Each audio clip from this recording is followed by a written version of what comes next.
আসসালামু আলাইকুম প্রিয় শিক্ষার্থীবৃন্দ, আশা করি তোমরা সবাই ভালো আছো। ইঞ্জিনিয়ারিং থার্মোডাইনামিক্স এর আরো একটি ক্লাসে তোমাদেরকে স্বাগত জানাচ্ছি। আজকের ক্লাসে থাকছে কনস্ট্যান্ট ভলিউম প্রসেস। এই কনস্ট্যান্ট ভলিউম প্রসেসের পিভিটিএস ডায়াগ্রাম প্লাস এই কনস্ট্যান্ট ভলিউম প্রসেসের বিভিন্ন সূত্র এবং এই কনস্ট্যান্ট ভলিউম প্রসেসের গাণিতিক সমস্যা, তার সমাধান এবং এই টপিকের উপর গুরুত্বপূর্ণ প্রশ্ন সম্পর্কে পর্যালোচনা। শুরুতে আমরা জানব কনস্ট্যান্ট ভলিউম প্রসেসের পিভি এবং টিএস ডায়াগ্রাম কিভাবে অঙ্কন করা যায়। যেহেতু আমাদের মূল টপিকের নামই হচ্ছে কনস্ট্যান্ট ভলিউম প্রসেস, অর্থাৎ আয়তন স্থির থাকবে, আমরা সহজে বুঝতে পারছি। অর্থাৎ যে প্রসেসে আয়তনটাকে স্থির রাখা হবে ওই প্রসেসকে বলা হয় কনস্ট্যান্ট ভলিউম প্রসেস। এই কনস্ট্যান্ট ভলিউম প্রসেসের আমরা পিভিটিএস ডায়াগ্রাম অঙ্কন করব। আমরা কনস্ট্যান্ট ভলিউম প্রসেসের দুইটি ফিগার তৈরি করেছি। একটি ফিগার হচ্ছে আমাদের পিভি ডায়াগ্রাম এবং আরেকটি ফিগার হচ্ছে আমাদের টিএস ডায়াগ্রাম।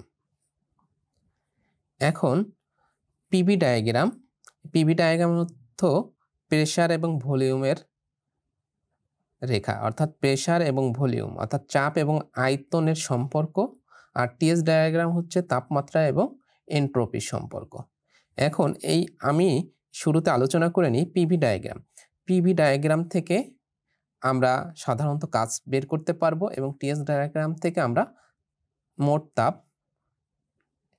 বা সরবরাহকৃত তাপ বের করতে পারবো। এখন পিভি ডায়াগ্রাম অর্থাৎ প্রেসার এবং ভলিউম, গ্যাসীয় পদার্থ বা তরল পদার্থর ক্ষেত্রে আমরা যদি আয়তনের পরিমাণ জানি এবং তার প্রেসারের পরিমাণ জানি, তাহলে এই দুইটার গুণফল থেকে আমরা কি বের করতে পারবো? খুব সহজে কাজ বের করতে পারবো।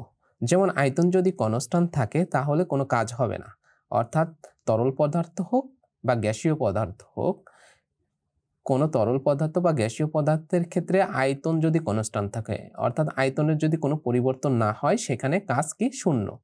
যেমন আমরা ফিজিক্সে শিখে আসছি যে কোনো বস্তুর উপর যদি বল প্রয়োগ করা হয় তাহলে বস্তুর অবশ্যই কি হবে? সরণ হবে। যদি সরণ হয় তাহলে কাজ হবে, অর্থাৎ সরণ যদি না হয়, যত বল প্রয়োগ করি না কেন সেখানে আমাদের কাজের পরিমাণ শূন্য। অনুরূপভাবে এই গ্যাসীয় পদার্থ বা তরল পদার্থের ক্ষেত্রে আমরা যত প্রেসার দিই না কেন, প্রেসার দেওয়ার ফলে যদি তার আয়তনের পরিবর্তন না হয় তাহলে কোনো কাজ হবে না। ওইখানে যেমন সরণের একটা ফ্যাক্ট ছিল ফিজিক্সের ক্ষেত্রে, ঠিক অনুরূপভাবে এই ক্ষেত্রে আমাদের আয়তনের একটা পরিবর্তন বড় একটা ফ্যাক্ট। অর্থাৎ তরল পদার্থ বা গ্যাসীয় পদার্থের ক্ষেত্রে অবশ্যই আয়তনের পরিবর্তন হতে হবে কাজ বের করতে হলে। কোনো একটা সিস্টেম থেকে যদি কাজ পেতে চাই আমরা, তাহলে অবশ্যই আয়তনের হ্রাস বা বৃদ্ধি দরকার। এখন আয়তনের যদি কোনো পরিবর্তন না হয়, আমাদের কাজ শূন্য হবে। এখন পিভি ডায়াগ্রাম এর মধ্যকার সম্পর্কটা নিয়ে আলোচনা করি। পিভি অর্থাৎ প্রেসার এবং ভলিউমের সাথে সম্পর্ক গত ক্লাসে আলোচনা করেছিলাম যে ব্যস্ত অনুপাতিক, একটা যদি বৃদ্ধি পায় আরেকটি হ্রাস পাবে। আর টিএস ডায়াগ্রাম এদের মধ্যকার সম্পর্ক হচ্ছে সমানুপাতিক। যদি তাপমাত্রা বৃদ্ধি পায় এন্ট্রপি বৃদ্ধি পাবে, যদি এন্ট্রপি হ্রাস পায় তাহলে তাপমাত্রাও হ্রাস পাবে। এটি হচ্ছে টিএস ডায়াগ্রামের বৈশিষ্ট্য। আর পিভি ডায়াগ্রাম থেকে আমাদের হচ্ছে ওয়ার্ক ডান, কাজ পাওয়া যায়। আর টিএস ডায়াগ্রাম থেকে পাওয়া যায় হচ্ছে কি? তাপ, কিউ অথবা এইচ। এই তাপ পাওয়া যায় হচ্ছে টিএস ডায়াগ্রাম থেকে। তোমরা সবাই মনে রাখবা, ঠিক আছে? এই পিভি ডায়াগ্রাম এদের মধ্যকার সম্পর্ক হচ্ছে ব্যস্তানুপাতিক।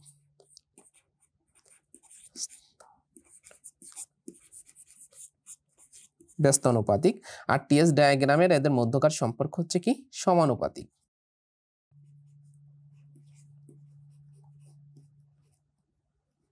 আমরা যখন যে কোনো প্রসেসের পিভি টিএস ডায়াগ্রাম তৈরি করব, অবশ্যই এদের মধ্যকার সম্পর্কটা মাথায় রাখতে হবে। যে পিভি ডায়াগ্রাম যখন তৈরি করব, এই পি এবং ভি অর্থাৎ চাপ এবং আয়তনের মধ্যকার সম্পর্ক যে ব্যস্তানুপাতিক, এটি মাথায় রাখতে হবে। এবং যখন টিএস ডায়াগ্রাম তৈরি করব যে কোনো প্রসেসের জন্য, এই তাপমাত্রা এবং এন্ট্রপির মধ্যকার যে সম্পর্ক অর্থাৎ সমানুপাতিক সম্পর্ক, এটা মাথায় রেখেই আমাদের এই ডায়াগ্রামগুলো তৈরি করতে হবে। এখন আমি বললাম যে পিভি ডায়াগ্রাম থেকে কাজ পাওয়া যায়। কিভাবে কাজ পাওয়া যায়? প্রেসার সাধারণত কিভাবে আমরা কোন এককে পরিমাপ করি বা পি অর্থাৎ প্রেসারের একক কি থাকে? প্রেসার অর্থাৎ চাপ, চাপের একক সাধারণত নিউটন পার বর্গমিটার অর্থাৎ বল বাই ক্ষেত্রফল। তাহলে আমরা যদি এই প্রেসারের একক নিউটন পার মিটার স্কয়ার থাকে এবং আয়তনের একক সবসময় আমরা জানি ঘনমিটারে থাকে, ঘনমিটার। আমরা এমকেস পদ্ধতিতে এককগুলো লিখলাম। এখন আমরা যদি কাজ বের করতে চাই তাহলে পিভি অর্থাৎ চাপ এবং আয়তনের গুণফল, তাহলে আমরা কিভাবে বের করতে পারি? এই প্রেসারের একক হচ্ছে নিউটন পার বর্গমিটার আর আয়তনের একক হচ্ছে কি? ঘনমিটার। এখন এখানে বর্গমিটার আছে, এখানে ঘনমিটার আছে, অর্থাৎ এখানে ভাগ আকারে আছে, এই কারণে কাটাকাটি যায়, কাটাকাটি গেলে এখানে শুধু মিটার থাকে। তাহলে আমরা কি লিখতে পারি? Newton metre. আর নিউটন মিটার সমান কি হয়? জুল হয়। আর আমরা জানি কাজ বা শক্তির একক হচ্ছে কি? জুল। এই কারণে এই তরল বা গ্যাসীয় পদার্থের ক্ষেত্রে চাপ আয়তনের গুণফল হচ্ছে কাজ। আর এই টিএস ডায়াগ্রাম থেকে আমরা মোট তাপ বা এনথালপি বের করতে পারবো খুব সহজে। সো এখন আমরা আসি যে কনস্ট্যান্ট ভলিউম প্রসেসের আমরা পিভি ডায়াগ্রামটা কিভাবে তৈরি করতে পারি। আমরা যে কোনো প্রসেসের জন্য সর্বপ্রথম শুরুতে পিভি ডায়াগ্রাম তৈরি করব, তারপরে টিএস ডায়াগ্রাম তৈরি করব। এখন সকল প্রসেসের জন্য যে আগে শুরুতে আমরা পিভি ডায়াগ্রাম তৈরি করব তেমন নয়, কিন্তু আমরা টিএস ডায়াগ্রাম ও কোনো প্রসেসের ক্ষেত্রে আগে তৈরি করব। ঠিক আছে? এখন কথা হচ্ছে যে প্রসেসের যে রাশিটা কনস্ট্যান্ট ওই ডায়াগ্রামটা আমরা আগে তৈরি করব। যেহেতু এখানে বলা আছে কনস্ট্যান্ট ভলিউম প্রসেস, তাহলে ভলিউম অর্থাৎ আয়তনটা কনস্ট্যান্ট আছে কোন প্রসেসে? আয়তনটা কনস্ট্যান্ট আছে আমাদের কোন ডায়াগ্রামে? পিভি ডায়াগ্রামে।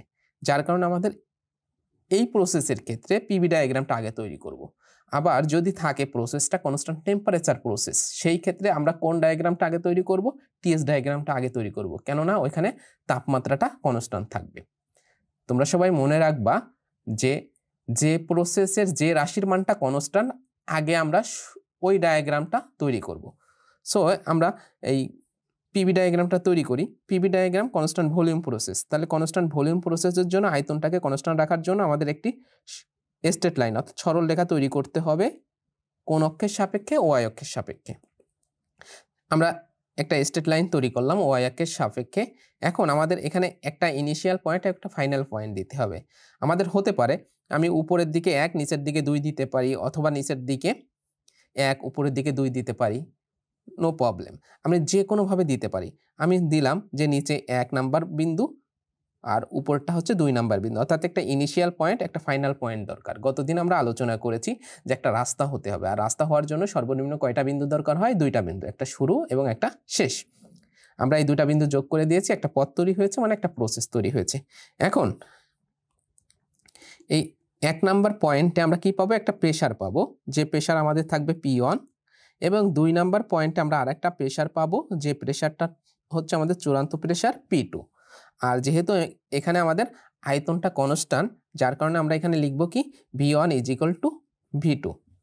এখন আমরা টিএস ডায়াগ্রামটা তৈরি করব কার সাপেক্ষে? পিভি ডায়াগ্রামের সাপেক্ষে। তাহলে টিএস ডায়াগ্রামে আমরা 1 থেকে 2তে গিয়েছি, পিভি ডায়াগ্রামে 1 থেকে 2, অর্থাৎ এখানে চাপ বৃদ্ধি পেয়েছে। আমাদের অবশ্যই এই অ্যারো চিহ্ন দ্বারা দেখাতে হবে যে আমি কোথা থেকে কোথায় যাচ্ছি, অর্থাৎ দিকটা অবশ্যই আমাদের কি করতে হবে? ইনশিওর করতে হবে। দেন এখন আমরা এই টিএস ডায়াগ্রাম যখন পিভি ডায়াগ্রাম থেকে তৈরি করব, তোমরা সবাই দেখো এখানে কি বৃদ্ধি পেয়েছে? চাপ বৃদ্ধি পেয়েছে। তাহলে অবশ্যই এই টিএস ডায়াগ্রামে কি বৃদ্ধি পাবে? চাপের সাথে কার সম্পর্ক বেশি? তাপমাত্রার সম্পর্ক বেশি। তোমরা দেখো তো কোথাও যদি চাপ দেওয়া হয় তাহলে তাপমাত্রা বৃদ্ধি পায় না? তোমরা ধরো যে তোমার হাত দ্বারা যদি অন্য কারোর শরীর বা হাত যদি চেপে ধরো, তাহলে সেখানে অবশ্যই গরম অনুভব হবে। তোমরা একটু চেষ্টা করে দেখো যে হাত দ্বারা যদি অন্য কারোর হাত বা তোমার শরীরের কোনো অংশ যদি চেপে ধরো, সেখানে কি হয়? তাপমাত্রা বৃদ্ধি পায়। কেন? চাপের সাথে তাপমাত্রার সম্পর্ক হচ্ছে সমানুপাতিক। চাপ যত বৃদ্ধি পাবে তাপমাত্রা তত বেশি বৃদ্ধি পাবে। সো এখানে আমরা যে পিভি ডায়াগ্রামটা তৈরি করেছিলাম, অর্থাৎ চাপ বৃদ্ধি পেয়েছে, তাহলে এখানে অবশ্যই তাপমাত্রাটা বৃদ্ধি পাবে। আর তাপমাত্রা বৃদ্ধির ক্ষেত্রে আমাদের এনট্রপি বৃদ্ধি পাবে। এখন আমাদের এনট্রপির থেকে তাপমাত্রা বেশি বৃদ্ধি পাবে, তাহলে আমাদের কি করতে হবে? নিচ থেকে উপরের দিকে যাব। যেহেতু তাপমাত্রার রেখাটা আমাদের উপরের দিকে বেশি, সেহেতু আমরা নিচে হচ্ছে ফাইনাল অর্থাৎ ইনিশিয়াল পয়েন্ট দিলাম আমাদের 1, এই 1 নাম্বার বিন্দু এখানে দিলাম আমরা হচ্ছে তাপমাত্রা বৃদ্ধি পাবে বেশি, 2 নাম্বার পয়েন্ট দিলাম। এখন 1 থেকে 2, আর যেহেতু এটা সমানুপাতিক সম্পর্ক, এটা সরল রেখা হবে না। সবসময় মনে রাখবা টিএস কোনো একটা রাশি যদি কনস্ট্যান্ট থাকে শুধুমাত্র তখনই কি হবে, স্ট্রেট লাইন বা সরল রেখা হবে। কিন্তু যদি কনস্ট্যান্ট না হয় তাহলে সেগুলো কি হবে, কার্ভ হবে। আমাদের এখানে ভলিউমটা কনস্ট্যান্ট ছিল, যার কারণে ভলিউমের বরাবর আমাদের একটি সরল রেখা স্ট্রেট লাইন তৈরি হয়েছে।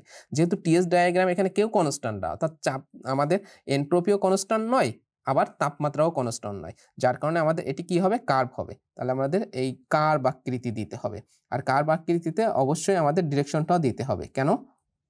আমাদের ডিরেকশনটা যেহেতু চাপ বৃদ্ধি পেয়েছে, অবশ্যই তাপমাত্রা বৃদ্ধি পাবে। আমাদের ইনিশিয়াল অবস্থায় অর্থাৎ শুরুর অবস্থায় তাপমাত্রা ছিল হচ্ছে T1, আর ফাইনাল অবস্থা এখানে আমাদের তাপমাত্রা কত পাবো, T2 পাবো, অর্থাৎ চূড়ান্ত টেম্পারেচার। ওকে, আশা করি তোমরা বুঝতে পেরেছো। আর এখানে S ইজ ইকুয়াল টু কি, এনট্রপি। এনট্রপি, ঠিক আছে। আর T ইজ ইকুয়াল টু হচ্ছে কি, তাপমাত্রা। আশা করি তোমরা পিভি ডায়াগ্রামটা বুঝতে পেরেছো। আমি সহজভাবে তোমাদের বোঝানোর চেষ্টা করেছি। এখন আমি আরেকটু বিষয় তোমাদের সামনে আলোচনা করব, সেহেতু পিভি এবং টিএস ডায়াগ্রামের ক্ষেত্রে আমি উপরের দিকে তোমাদেরকে বোঝাচ্ছি। দেখো এই পিভি ডায়াগ্রামের ক্ষেত্রে আমরা কি বলেছিলাম, তাদের মধ্যকার সম্পর্ক হচ্ছে ব্যস্তানুপাতিক।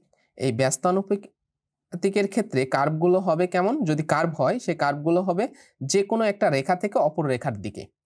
অর্থাৎ আমরা যদি এটাকে মূল বিন্দু ধরি, এটা যদি 0 0 হয়, এটা যদি মূল বিন্দু হয়, তাহলে এই কার্ভগুলো কেমন হবে, পিভি ডায়াগ্রামের মধ্যে যে কোনো একটা রেখা। অর্থাৎ আমাদের ভলিউম থেকে আমাদের প্রেসারের দিকে হয় এভাবে যাবে, অথবা প্রেসার থেকে ভলিউমের দিকে এভাবে আসবে। যেহেতু এটা ব্যস্তানুপাতিক সম্পর্ক, এই কারণে কার্ভগুলো এমন হবে।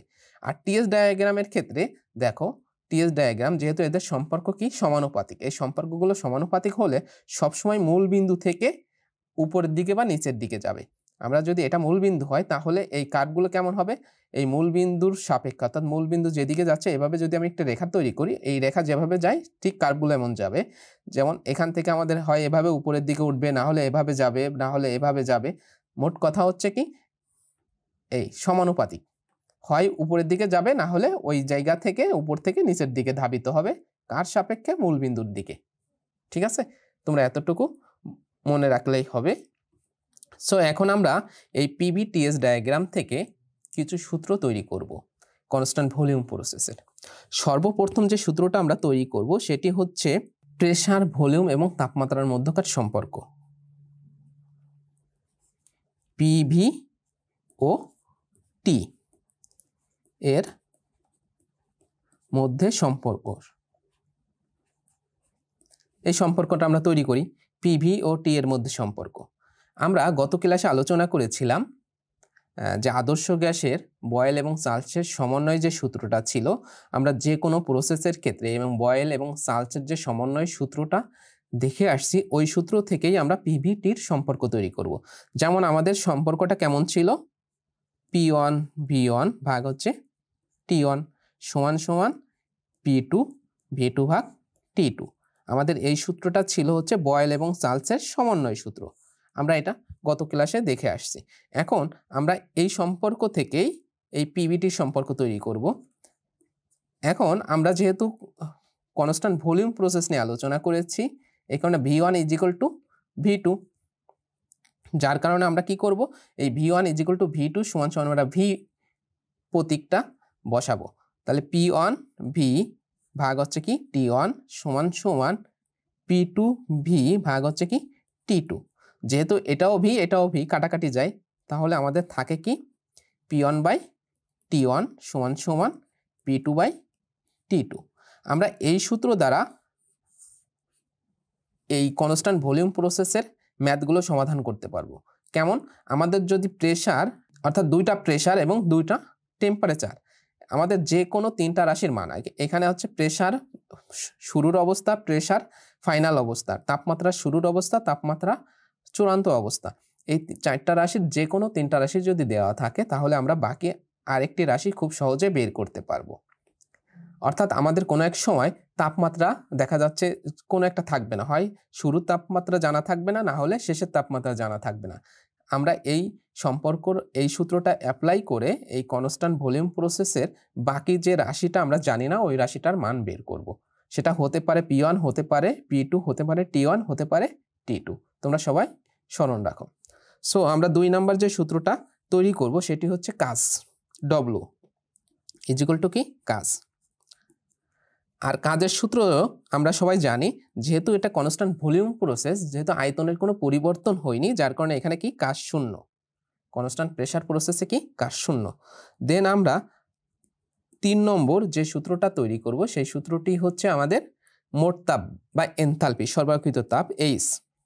তাহলে H ইজ ইকুয়াল টু মোট সরবরাহকৃত তাপ H ইজ ইকুয়াল টু আমরা কি জানি, থার্মোডায়নামিক্সের প্রথম সূত্র থেকে আমরা আলোচনা করেছিলাম পূর্বের ক্লাসে যে H ইজ ইকুয়াল টু থার্মোডায়নামিক্সের প্রথম সূত্র অনুসারে আমরা যদি কোনো একটি সিস্টেমে তাপ সরবরাহ করি তাহলে ওই তাপের কিছু অংশ কাজে রূপান্তর করবে এবং বাকি অংশ তার অভ্যন্তরীণ এনার্জি বৃদ্ধি করবে, অভ্যন্তরীণ এনার্জি বৃদ্ধি করবে, অর্থাৎ ই ডেল ই, অর্থাৎ অভ্যন্তরীণ এনার্জির পরিবর্তন। সো যেহেতু আমাদের এখানে কোনো কি নেই, কাজ নেই, তাহলে H ইজ ইকুয়াল টু কি হবে, H ইজ ইকুয়াল টু হবে আমাদের হচ্ছে internal energy. E is equal two কি ইন্টারনাল এনার্জি, যা আমরা পূর্বেও আলোচনা করেছি। ই সমান সমান অভ্যন্তরীণ শক্তি।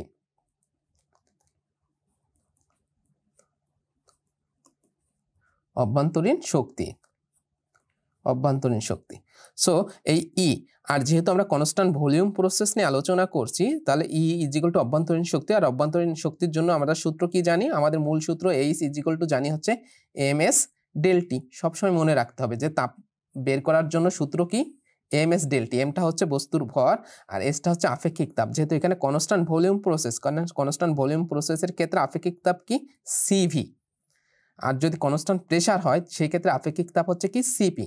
অর্থাৎ কনস্ট্যান্ট প্রেসারে আপেক্ষিক তাপ, গ্যাসের ক্ষেত্রে আপেক্ষিক তাপ হচ্ছে দুই প্রকার, এক হচ্ছে সিপি আর একটি হচ্ছে কি সিভি। যখন আয়তন কনস্ট্যান্ট থাকবে তখন আমরা সিভি ব্যবহার করব, আর যখন প্রেসার কনস্ট্যান্ট থাকবে তখন সিপি ব্যবহার করব। যেহেতু এখানে কনস্ট্যান্ট ভলিউম প্রসেস, আয়তন কনস্ট্যান্ট, এই কারণে আমরা সিভি ব্যবহার করেছি। আর কি থাকবে ডেল্টা, তাপমাত্রার পরিবর্তন। তাপমাত্রার পরিবর্তনের ক্ষেত্রে T2 মাইনাস T1 হতে পারে অথবা T1 মাইনাস T2 হতে পারে, অর্থাৎ পজিটিভ। তবে ইন্টারনাল এনার্জির ক্ষেত্রে আমরা যখন অভ্যন্তরীণ এনার্জি বের করব সেই ক্ষেত্রে আমাদের একটা জিনিস স্মরণে রাখতে হবে, অভ্যন্তরীণ এনার্জির ক্ষেত্রে যে তাপমাত্রার পরিবর্তনটা হবে না, তখন হবে আমাদের ফাইনাল অবস্থা মাইনাস ইনিশিয়াল অবস্থা। আমরা যখন অভ্যন্তরীণ সূত্র নিয়ে আলোচনা করব তখন বলবো। দেন আমাদের 4 নাম্বার যে সূত্রটা সেটি হচ্ছে অভ্যন্তরীণ শক্তি বা ইন্টারনাল এনার্জি। ই, অভ্যন্তরীণ শক্তি বা ইন্টারনাল এনার্জির জন্য ই সমান সমান আমরা কি জানি, M CV T2 minus T1। এই ক্ষেত্রে অবশ্যই তোমাদের স্মরণে রাখতে হবে আমরা কোথায় যাচ্ছি। এটা যদি 1 নাম্বার পয়েন্ট হয়, এটা যদি 2 নাম্বার পয়েন্ট হয়, তখন আমরা T2 মাইনাস T1 ব্যবহার করতে পারি। কিন্তু যদি আমাদের এমন হয় যে আমরা এটা হচ্ছে 1 নাম্বার পয়েন্ট, এটি হচ্ছে 2 নাম্বার পয়েন্ট, আমরা কি করছি, আমরা 2 নাম্বার পয়েন্ট থেকে 1 নাম্বার পয়েন্টের দিকে ধাবিত হচ্ছি, তখন আমাদের এই ইটা, তখন আমাদের এই internal energy E is equal two হবে কি E1 মাইনাস E2, অর্থাৎ অভ্যন্তরীণ শক্তির পরিবর্তন। আর অভ্যন্তরীণ শক্তির পরিবর্তন সবসময় হয় হচ্ছে চূড়ান্ত অবস্থা থেকে ইনিশিয়াল অবস্থা, অর্থাৎ চূড়ান্ত অবস্থা মাইনাস ইনিশিয়াল অবস্থা। সেই ক্ষেত্রে আমাদের সূত্রটা হবে M CV T1 minus T2, শুধুমাত্র অভ্যন্তরীণ এনার্জির ক্ষেত্রে বা অভ্যন্তরীণ শক্তির ক্ষেত্রে। তোমরা সবাই স্মরণে রাখবা, ঠিক আছে? এই কারণে অভ্যন্তরীণ শক্তি আমাদের পজিটিভও হতে পারে, নেগেটিভ হতে পারে। ওকে, দেন আমরা 5 নাম্বার যে সূত্রটি বের করব সেটি হচ্ছে এনথালপি। এনথালপি, এনথালপি বা মোট সরবরাহকৃত তাপ। আমরা এনথালপি বা মোট সরবরাহকৃত তাপকে H দ্বারা প্রকাশ করব, ছোট হাতের H, আর H ইজ ইকুয়াল টু হচ্ছে m cp T2 minus T1, অর্থাৎ তাপমাত্রার পরিবর্তন। আর এই এনথালপির জন্য এই সূত্রটা হচ্ছে আমাদের মুখস্থ। আর এই সূত্রটা কিভাবে আসছে আমরা পূর্বে ক্লাসে আলোচনা করেছিলাম থার্মোডায়নামিক্সের প্রথম সূত্র থেকে, যে H ইজ ইকুয়াল টু ডব্লু প্লাস ই। এই ডব্লু প্লাস ই থেকে আমরা এই অভ্যন্তরীণ শক্তি বা এনথালপির সূত্রটা পেয়েছিলাম, যে ভর, গ্যাসের স্থির চাপে আপেক্ষিক তাপ এবং তাপমাত্রার পরিবর্তন। মোট কথা সকল প্রসেসের জন্য এই অভ্যন্তরীণ শক্তি এবং এই এনথালপি, এই দুটি সূত্র হচ্ছে সকল প্রসেসের জন্য কনস্ট্যান্ট, কোনো পরিবর্তন নেই। তোমরা সবাই মনে রাখো, এক হচ্ছে এনথালপির সূত্র সকল প্রসেসের জন্য mCp T2 - T1, আর একটা হচ্ছে ইন্টারনাল এনার্জির ক্ষেত্রে mCv T2 - T1 অথবা T1 - T2। এই দুইটি সূত্র সকল প্রসেসের জন্য কনস্ট্যান্ট, যার কোনো পরিবর্তন নেই। বাকি তিনটা সূত্রের পরিবর্তন হতে পারে, পিভি টির সম্পর্ক, কাজ, তারপরে মোট সরবরাহকৃত তাপ, এই সূত্রগুলো পরিবর্তন হতে পারে, কিন্তু লাস্টের এই যে দুইটি সূত্র ইন্টারনাল এনার্জি এবং এনথালপি, এই দুটি সূত্রের কোনো পরিবর্তন হবে না। দেন আমরা এখন এই কনস্ট্যান্ট ভলিউম প্রসেসের একটা গাণিতিক সমস্যা দেখব। আমাদের সমস্যাটি হচ্ছে একটি গ্যাসের সিপি অর্থাৎ কনস্ট্যান্ট প্রেসারের আপেক্ষিক তাপ হচ্ছে 1.968 এবং কনস্ট্যান্ট ভলিউমে তার আপেক্ষিক তাপ হচ্ছে 1.507 কিলোজুল পার কেজি কেলভিন।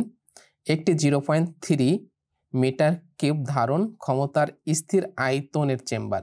দেখো এখানে বলা আছে কি স্থির আয়তনের চেম্বার, অবশ্যই তাহলে আয়তনটা কনস্ট্যান্ট চেম্বার, যার টেম্পারেচার 5 ডিগ্রি সেন্টিগ্রেড তাপমাত্রায় 2 কেজি গ্যাস ধারণ করে।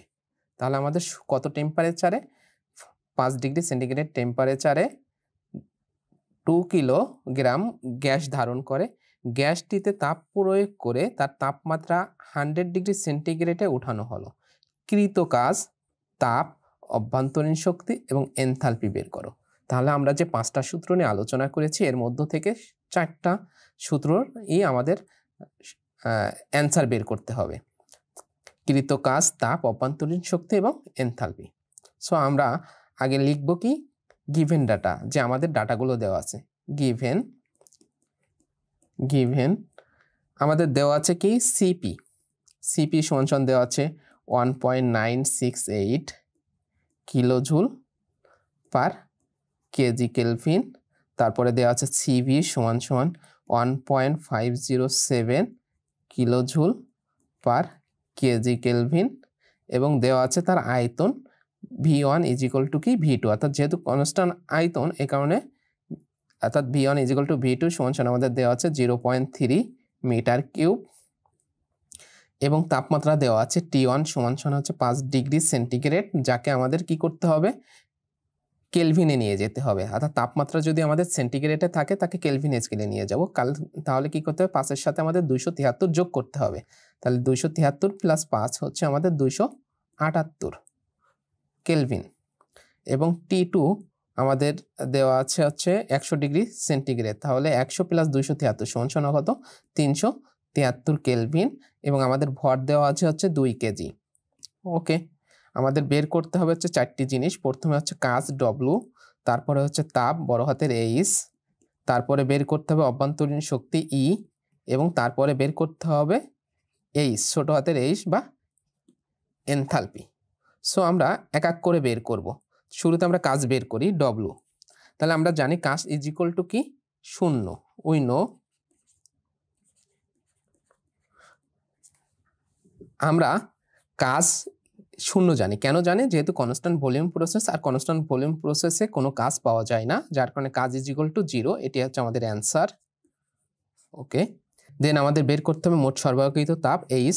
তাহলে এইচ সমান আমরা কি সূত্র পেয়েছিলাম? এইচ সমান ই, অর্থাৎ ইন্টারনাল এনার্জি এবং এইচ একই সূত্র ছিল।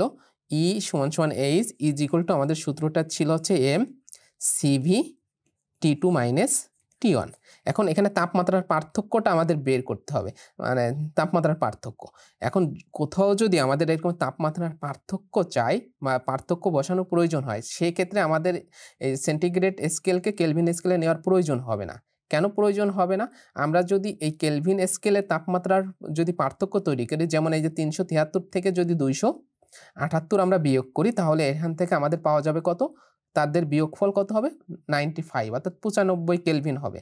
আবার আমরা যদি এই 100 ডিগ্রি সেন্টিগ্রেড থেকে 5 ডিগ্রি সেন্টিগ্রেড বিয়োগ করি, তাহলেও আমাদের কি 95, অর্থাৎ তাপমাত্রার পরিবর্তনের ক্ষেত্রে সেন্টিগ্রেড স্কেল এবং কেলভিন স্কেল কি সমান, অর্থাৎ আমরা যদি ডেলটি বের করি যে ডেলটি ইজ ইকুয়াল টু কত 95 ডিগ্রি সেন্টিগ্রেড বা কেলভিন, যে কোনো, অর্থাৎ তাপমাত্রার পরিবর্তনের ক্ষেত্রে সেন্টিগ্রেড স্কেল এবং কেলভিন স্কেলের মান সবসময় কি থাকে, সমান থাকে।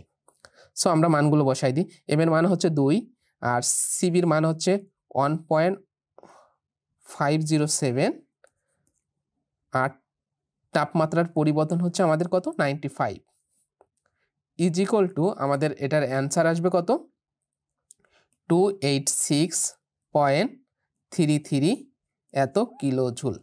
এটি হচ্ছে আমাদের অ্যান্সার। আশা করি তোমরা বুঝতে পেরেছো যে আমাদের তাপ এবং অভ্যন্তরীণ শক্তি এই দুইটা আমরা একত্রে বের করেছি। তাপ এবং অভ্যন্তরীণ শক্তির পরিমাণ কত 286.33 এত কিলো জুল।